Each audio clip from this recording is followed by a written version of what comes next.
لە سەرەتای دروستبوونی کابینەی نۆیەم و لە ڕۆژی سوێند خواردنی وەزیرەکان و سەرۆکی حکوومەتەوە تاوەکو ئێستا لە کۆی گشتی 52 بەڵێنی قەبە و گەورە نەبیندرا لە ڕاستیدا جێبەجێ بکرێن. سندوقی داهاتەنەوتیەکان لە چوارچێوەی ئەو بەڵێنانەدا بوون کە جێبەجێ نەکراون. هەروەها گرفتی موشە چارەسەر نەکراو. 400 جۆری باج لەسەر هاوڵاتیان زیاد کران. بەنزینیش لە 500 دینارەوە کرا بە 1500 دینار. چاکسازی لە وەزیفەی گشتیەکەن واتە پیاچوونەوە بە دامەزراندن و دۆسی هەر کەسێکاکەن ئەگەر کارێکی نایاسایی کرابێ کۆتایی پێێنن. باش لە 2016ەوە حکوومەت گەورەترین کاری نایاسایی کردووە ئەویش لە بەرزکردنەوەی فەرمانبەرانی ڕاگرتووە مامۆستایانی ڕاگرتووە نێشتنی ڕۆتین هاوڵاتیان شایەتی ئەو ڕۆتینە گەورە و زەبەلاحەن کە لە فەرمانگاکانە هەن ڕێگری لە بەکارهێنانی پێگەی گشتی ئێستا لەم کاتەیە حیزبەکانی دەسەڵات و بەرپرسانیان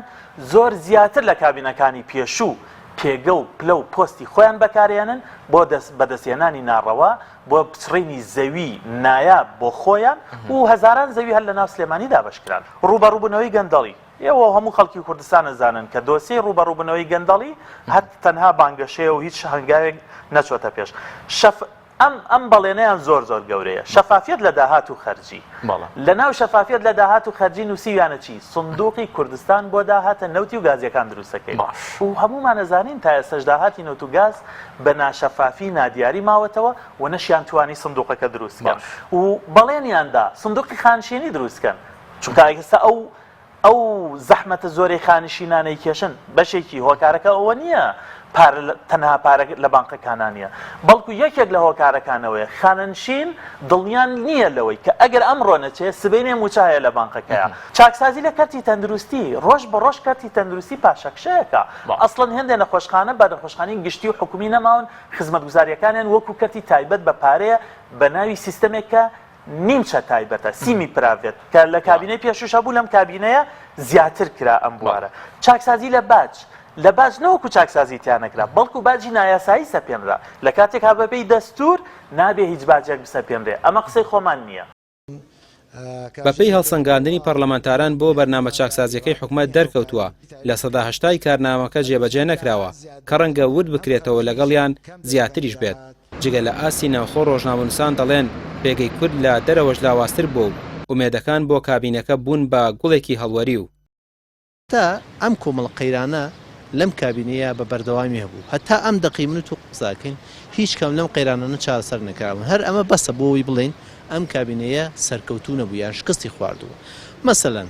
داهاتی لە یەکسەر چاو نەکرد بە فرە سەر چاو مەسەلەن کێشەکانی لەگەڵ عێراق کێسا کێشەی گەورەی هەرێمی کوردستان لە مەسەلەی مالی ئەوەی هەرێمی کوردستان ناکۆکی لەگەڵ عێراقا هەیە نەیتوانی چارەسەر بکات مەسەلەی موچە مەسەلەی بانزین لەوانە گرنگتر مەسەلەی سەپاندنی باج بە ئەترافی حکوومەتی هەرێمی کوردستان 400 جۆر باجیان سەپاندنەوە بەسەر هاوڵاتیانی هەرێمی کوردستانە بۆ زیادکردنی داهاتی ناخۆ لە کاتێکە ئەم باجانەشیان سەپاند و هێشتا قەیرانی موچار بەردەوامی هەیە کێشەی کەمی خزمەتگوزاری بەردەوامی هەیە مەسەلەن لە شە پایتەختێکی وەکو هەولێرە بۆ نمونە کێشەی کەمی ئاو هەیە مەسەلەن لە شارێکی وەکو سلێمانیە جادەی 100 مەتری تۆ تا ئێستا تەواو نەکراوە باشە پارە نییە پارەی پرۆژەکان وەستاون یا موچە دوا ئەکەوێت واتەمانە هەمووی هۆکاری بەسیتن باشە لە سەرەتایەترین حاڵتا بڵێن کابینەیە سەرکەوتوو نەبووە شکستی خواردووە بۆیە ئەگەر حکوومەتی هەرێمی کوردستان بەم دۆخە ئاراستە بگرێ وەم کێشانە چارەسەر نەکا لە کابینەکانی ئایندا کەم کابینەی بەرە کۆتایی ئەڕوا ئەو بە دڵنیای حکوومەتی هەرێمی کوردستان ئاراستێکی دروستی نەگرتووە و هەر دەرئەنجامێک لەمانەوە بۆ نمونە نەتیجە بگرێ بۆ هەرێمی کوردستان ینی کێشەی گەورەیە بۆ مستەقبەلی نەوە بەنەوەی هاوڵاتیانی هەرێمی کوردستان بۆیە حکوومەتی هەرێمی کوردستان ئەبێت لە ڕێگایەک لە ڕێگاکانە بوەستێ ئەم دۆخانە چارەسەر سەرڕای ئەوەی حکوومەت لەم کابینێدا نەیتوانی چاکسازی بکات کێشە ئابووری و کۆمەڵایەتی و سیاسیەکانیش قوڵتر بوونەتەوە لە هەمان کاتدا قەرزەکانی سەر هەرێم لەم کابینێدا لە 24 ملیارد دۆلارەوە بۆ 31 ملیارد دۆلار هەڵکشاون. ڕامیار عوسمان کەناڵی پێیام سلێمانی.